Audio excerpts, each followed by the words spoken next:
This is a quick word of encouragement for anyone struggling with depression or overthinking. There's a nuance that I've been learning about recently. It's called rumination. You may have heard of it. The pattern looks something like this. First, there's a thought trigger. It's usually a painful memory or a painful emotion that surfaces. Or maybe it's a repetitive pattern of behavior that reminds us of a time when things didn't go right.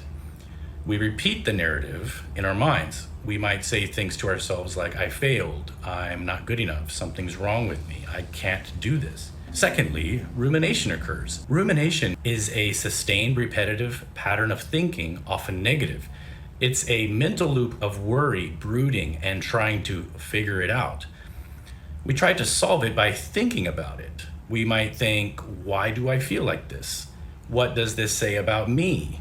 How do I fix it? Why can't I be normal?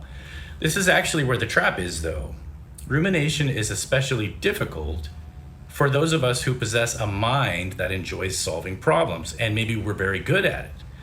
Problem solving is a tremendously powerful and valuable skill, but in this case, it can actually be a trap. We may naturally apply our problem-solving thought patterns to a problem that isn't solved by thinking. That's what rumination is. And we'll get back to this point in a second, but let's cover point number 3. Point number 3 is the fact that beliefs become more reinforced in our minds as we ruminate on them. The longer we dwell, the stronger the negative emotions and beliefs become. We enlarge the issue in our mind and unknowingly keep ourselves trapped in sadness or anxiety. This isn't a negative outcome in itself. Our brains are just doing what they should do, which is to recognize and learn behaviors. It's up to us to control what we're repeatedly practicing and learning. The problem is with rumination, we are repeating and practicing negative mental loops. So here's the bottom line. Rumination almost never solves the problem it's repeating. This might be disappointing to hear for those of us who have a higher proclivity for solving complex problems with our minds, but some problems in life can't be solved through thinking alone. In fact, rumination itself is often the problem, not whatever it's highlighting to us. It creates an illusion of productivity, making us think we're working on the problem in the same manner we work on other problems, namely by thinking about them, working them over in our minds, considering different possibilities. But it's actually a trap because this is one of those problems that can't be solved by thinking alone. Additionally, rumination often becomes the doorway to unhealthy coping mechanisms like alcohol, using substances, or relying on distractions like doom scrolling.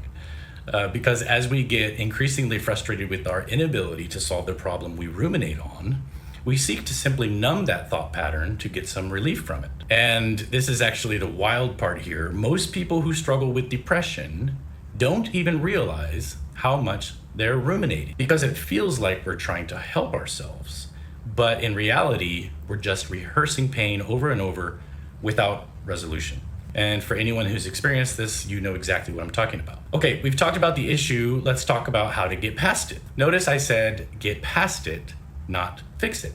Trying to fix it is the mental trap we keep falling into here. Some things just need to be let go of. This is the secret for dealing with rumination. We need to move forward, take action, have fun, do something new. Mental loops often expand as they're repeated. When they aren't repeated any longer, they decrease and dissolve naturally.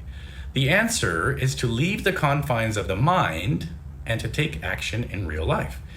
It can be almost anything, but of course the recommendation is that we go do something healthy, we do something enjoyable, and of genuine interest to us. And this is important. Take action before your emotions tell you it's okay to move on. Let yourself live, even when you don't have all the answers. Chances are the thing you've been looping isn't nearly as big as it feels. It's been artificially bloated in your mind by excessive rumination. Freedom isn't found in figuring it out. It's found by stepping out. Actually, you're not broken. You're just stuck in a loop. And this is okay. Many of us are. We can also get out of it. We just need some patience, observation, and courage to move on, even if the unresolved mental loop still exists. I hope you enjoyed this short talk, and if this resonates with you, comment down below how you are going to move forward and leave rumination behind. I help people become more effective, disciplined, and fulfilled by demonstrating and teaching practical principles of life mastery. If you enjoy content like this, please consider dropping a like, forwarding this video to someone who struggles with rumination, and subscribing to the channel. That's it for today. See ya.